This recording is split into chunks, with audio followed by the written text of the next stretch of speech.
And also to mention our members at ScotRail who have recently rejected a pay offer and are headed towards a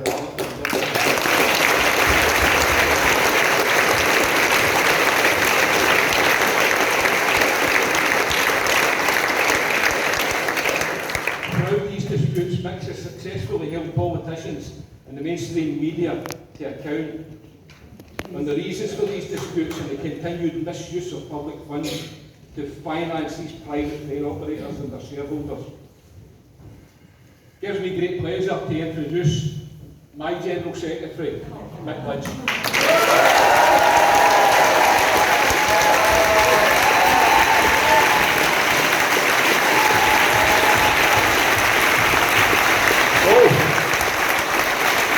Thank you very much, everybody. I feel like one of those London comedians who used to have to come up to Glasgow on a Saturday night and face down. Was it the Barrowlands or wherever it was, the Apollo, I think. But anyway, I won't be trying any jokes, but the jokes are mainly on the railway trying to get up here today. It was a nightmare. But anyway, I'm really proud to be among you. I'm proud to be an RMT member. I'm proud to have been elected by RMT members to serve them and try and articulate their case and the case of working people around this country, and if I get the chance, internationally. I'll tell you what I'm not, though, the thing that they caricature us as barons, that somehow we have got the right and the ability to push people around, our members, as if they were pawns on a board. And I look at some of our members in this room, some of them retired, some of them still activists, and the idea that I could come up here and just tell people what to do is a complete misunderstanding of what our movement is about. Because we are a workers' movement. My union is a democratic, rank-and-file, member-led union. And this dispute that we're in is a member-led dispute. And it will not be settled until our members decide it's over. And let's not forget, if you listen to the media, read the social media, or listen to whichever commentator or broadcast journalist is out there, they would tell you that what railway workers are doing at the minute is going around to hospitals and care homes and picking the pockets of nurses and squeezing that money away and picking the pockets of retail workers and stealing their money because that's what we're all about. Well, that's not what we're about, you know that. We are working class people, we live in our communities. My wife is a nurse, my sister's a nurse, my brother was a teacher, my other brother's a plasterer, my other brother's a painter and decorator. We were a Catholic family. There's another half a dozen of the name. But the point being, working people are together. We should not be divided, and we refuse to be divided.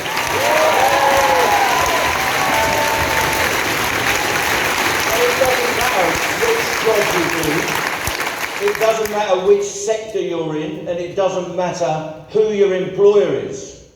We've got to form a united movement that lifts all the boats of the working class together, permanently, meaningfully, and we will not be divided. And this dispute that we're in is a defensive dispute. We've got to remember this. It's not about pay. Pay is part of it. It's about our jobs, first and foremost.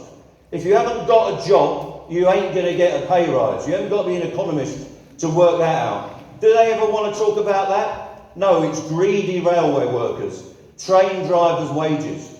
Well, I can tell you here, if you're working on the gate line down the road at Glasgow Central or Queen Street for ScotRail, you ain't on train drivers' wages. You're not any better off than any public sector worker. The wages are ordinary, if not poor. And we've got to do something about that for every worker in Scotland and every worker across Britain.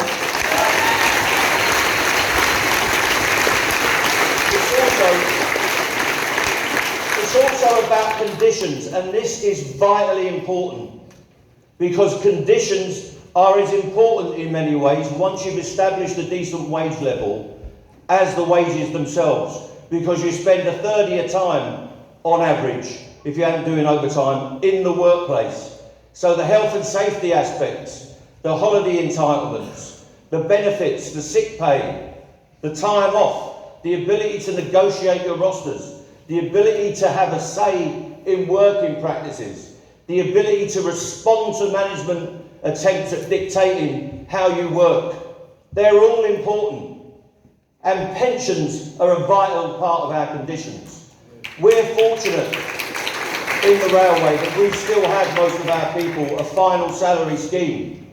We're the last of the few. Everybody else has had it stripped away largely. We are determined to hang on to it, and they want to rip it out of our hands in the course of this dispute, and we are going to stop that happening. Everyone should have a decent pension. Everyone should have a decent income in retirement.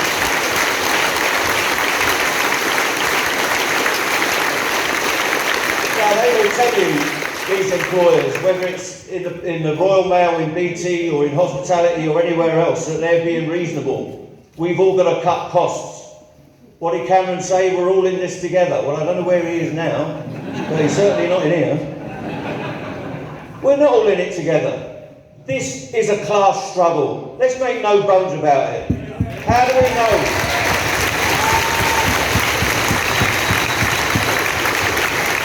How do we know it's a class struggle? Well, it's all around you. You experience it every day. It's like gravity, the wind, or the rain. And that's just in Glasgow. It's around you as a permanent force.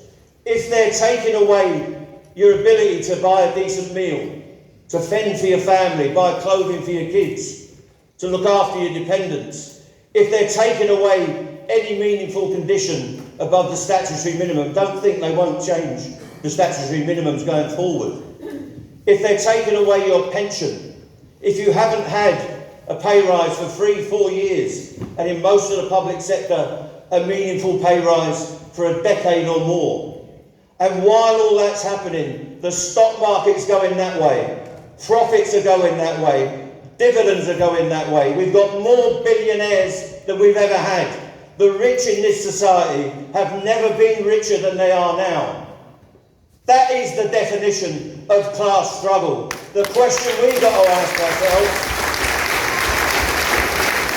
is, how do we rebalance that struggle, and how do we get back in the fight and stop them putting their boot on our necks? We've got to change that, and we've got to change it now.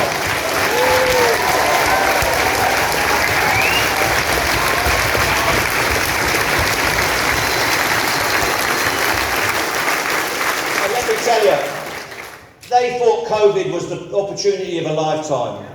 They believed that it was a smokescreen by which they could make permanent detrimental changes to the balance of wealth, the balance of power, and the class struggle itself in this country. They thought that coming out of COVID, the RMT and the other railway unions would just accept their diktats. You've got to accept the pay freeze. You've got to accept cuts to safety so that we can get rid of thousands of your members. You've got to accept your pension being ripped up. Well, I'm telling you, we ain't doing it. And the rest of us has got to be determined not to do it. And I believe we're now at a turning point.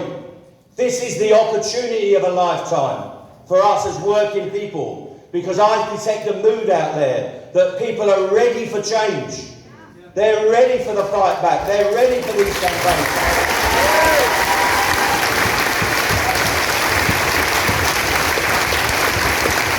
And we're detecting change. We're detecting change in our movement. I was elected just over a year ago. I don't know if everyone in our union thought we'd be in this position, but I'm happy to disabuse people and win them over to the idea that our union will continue as a fighting militant union, and we're proving that right now. And what we've got to do is follow the lead that the RMT has set. Somebody said to me, "You're the tip of the sword, the tip of the spear." And I said, "I don't want the spear in me, I want us to be sticking it in them, if we can do that." But we don't need just a spear, we need an army of people. Now, there's been some elections, some new GSs. In our movement, what that means is the members are voting for new people. They're voting for a new style, a new attitude, new campaigns. So I welcome Gary Smith up here in Scotland. I welcome Sharon Graham being made the General Secretary, and that's a great change, that one of our biggest unions is led by a woman. I'm great friends with Dave Ward, a man from my own part of town who looks a bit like me and sounds like me. We just churn them out down there. Great friends, very similar unions in many ways, facing exactly the same struggles. But what we've got to say to the rest of the trade union movement is, if you're not ready to facilitate, if you're not ready to enable the struggle and the campaigns that are ahead, you really need to think about what you're doing and get out of the way that somebody else can do it instead. Because if the teaching unions this autumn are bringing maybe 1 million teachers into balloting, if the Royal College of Nursing, not even a TUC affiliated union, is going to ballot, and they've had a strike over in the north of Ireland in recent times for the first time in their history, if the British Medical Association is ready to take action and ballot, if the barristers, I thought that was the coffee makers at one stage, and it turned out to be barristers are on strike across the country. That means that everybody should be in this struggle. And we've got to make sure that you as activists, you as campaigners, get back into your branches, get back into your regions, get back into your union structures and push these campaigns forward. Boot your officers, boot your full-timers, wake them up, get into the game, wake up and smell the coffee. And one of the things we've got to face, Caitlin mentioned it, but it's in my industry and all of our industries.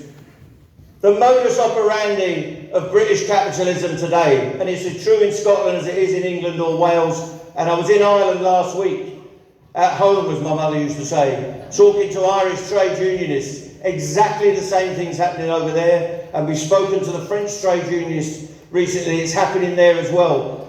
Outsourcing is the scourge of the working class. It is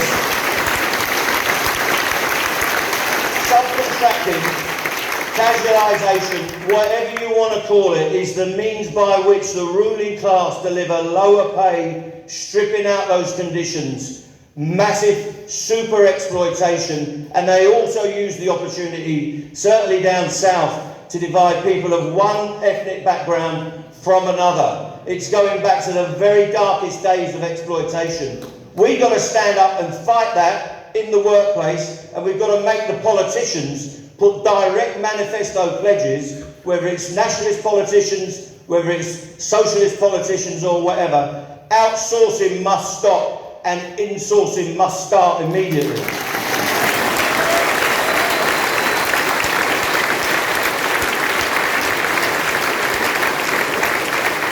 And let's not forget, we've got to know our enemies, right? And I'm not going to get into any debates that rightly belong to the people of Scotland. That's not my job. But we've got to know who's against us. We've got the most right-wing government we've ever experienced, most of us, coming our way. And it's been decided in a virtual Surrey golf club over a gin and tonic or two. And they're up in Stirling tonight. I don't know if they've rounded up to go there tonight. Good luck with that. But usually it's down south, down my way, outside London, in Surrey, in Sussex, in Hampshire. These people in these small little meetings saying who's going to be the Prime Minister and who's going to set the political agenda for the next 2+ years. And they're going to take a massive turn to the right. I call them extremists. They are extremists. They hate us.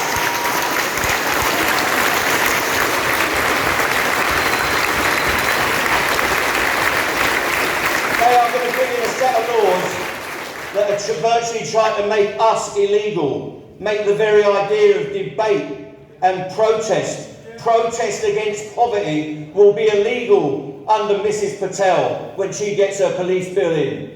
The ability to fight back in the workplace will be virtually impossible if they bring in their laws the way they want to bring them in. And we've got to ask ourselves, what's our response?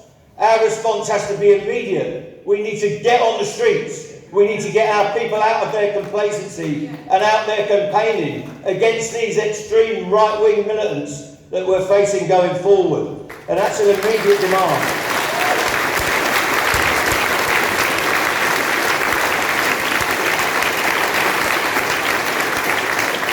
We cannot have another decade of austerity.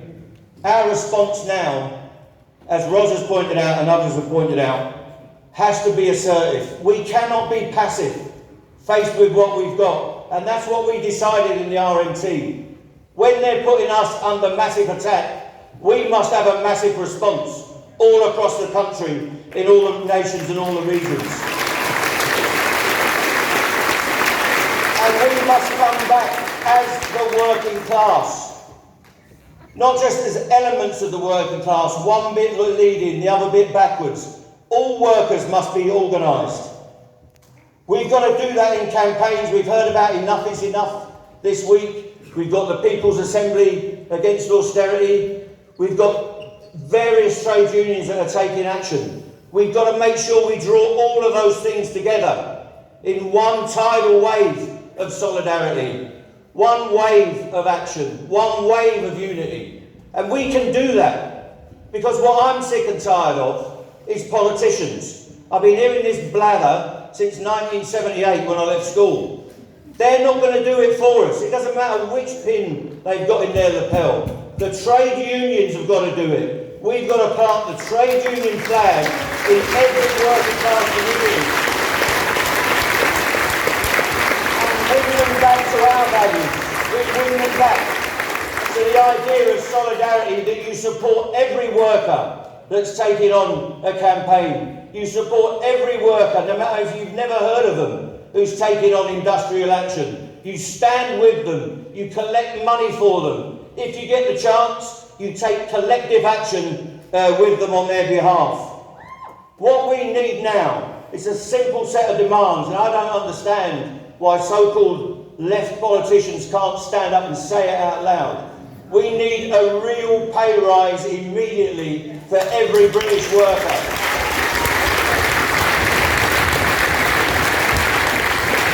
We don't want the gold. We don't want gold from windfall taxes. We don't want to be handed 300 quid here and 200 quid there. The cost of living crisis gets resolved through the pay packet. The employers paying decent wages.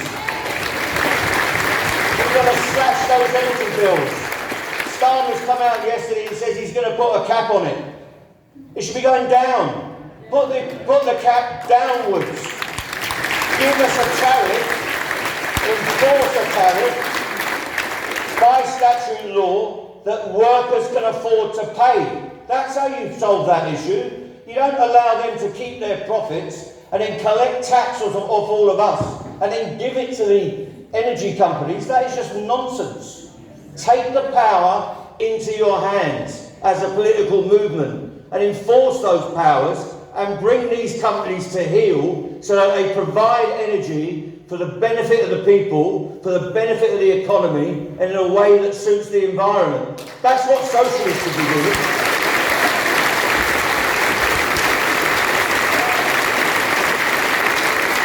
We've got to end inequality.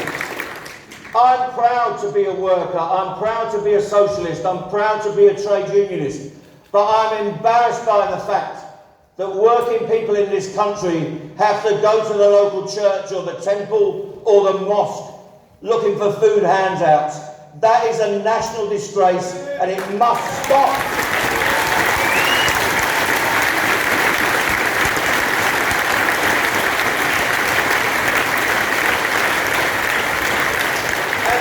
Decent homes for all. And what does that mean?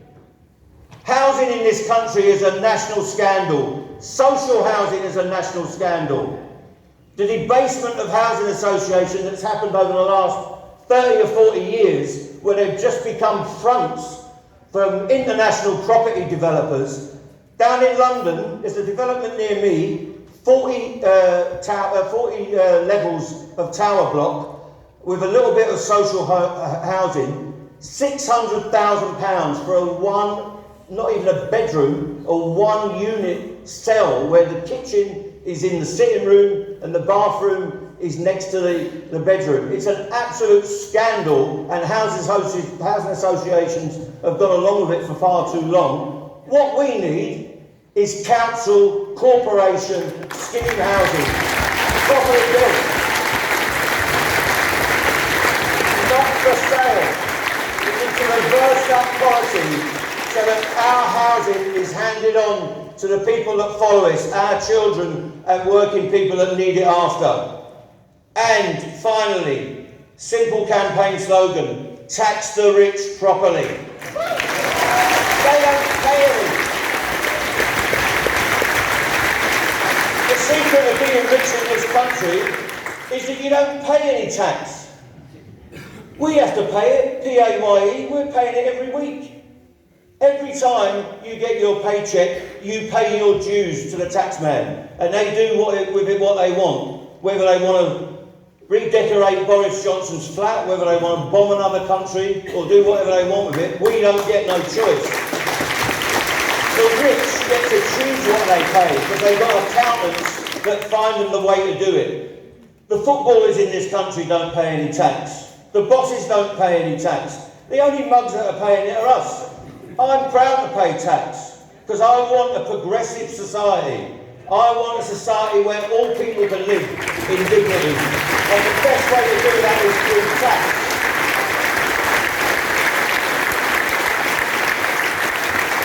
So let's get these programmes rolled out. We need industrial action. We need to build for industrial action. We need people that never have taken it to understand what it means, to understand the dignity you get from taking industrial action, to understand the results you get from being in a union organised workplace. We need community campaigns.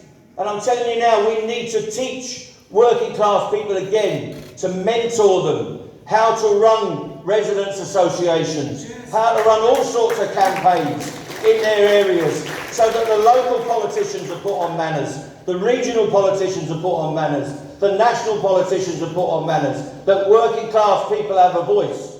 So the union movement has to do that. Nobody else is going to do it for us. It's a holistic campaign. We need to make the co-op do their job and provide food for the people. The trade union movement needs to get on its feet again. The politicians need to get involved in our campaigns. And the other part of the union movement that we've forgotten, and the workers' movement, the cultural side, the artists, the writers, the singers, whoever, we all need to be joined up, campaigning for our class.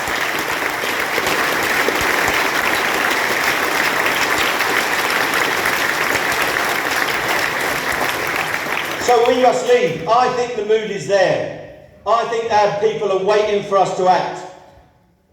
Coming out of this meeting, you've got to go back to your workplace and into your communities. If you're in a union, I'm sure you all are, you've got to get everybody in that workplace in the union. Every single one of them. That's the objective as a rank and filer. When we've got them, we start the activities. We get everyone as an activist. We get everyone in a campaign. And that campaign leads up to mass industrial action, and we spread that out amongst our communities. We need to get on our feet and act. We need to apply our minds. We need to get on the street. We need to lift up the hearts of our people and say that there is an alternative to this misery and exploitation that so many people are suffering at this time. Our message is clear. The working class is back, and we're back as a force. We're going to unite. And we're not just a petty group. We refuse to be meek. We refuse to be humble. And we refuse to be poor any longer. We're not having it anymore. We demand results through industrial action. We demand political results through redistribution. Redistribution of wealth and power in every nation and in every region of the United Kingdom. That's our objective. It's what our forebears has as their objective. It's no good writing smart policy papers. It's no good asking the influential to do us a favour. We've got to reach up and grab the power that's ours. We make everything work in this economy. Not just the Scottish economy or the UK economy, the world economy. If we get this country right, We can be internationalists and help other workers around the world. So let the message of this meeting ring out. Let it ring out. We're going to organise, we're going to campaign, we're going to get on the streets on September the 8th. We're going to get on the streets in London, we're going to get in every area of this country, and we're going to bring back our values, our communities, our struggles, and we're going to win them. So let's win with the RNT, but let's win for all of our people. Solidarity forever, victory to the RNT, victory to the workers.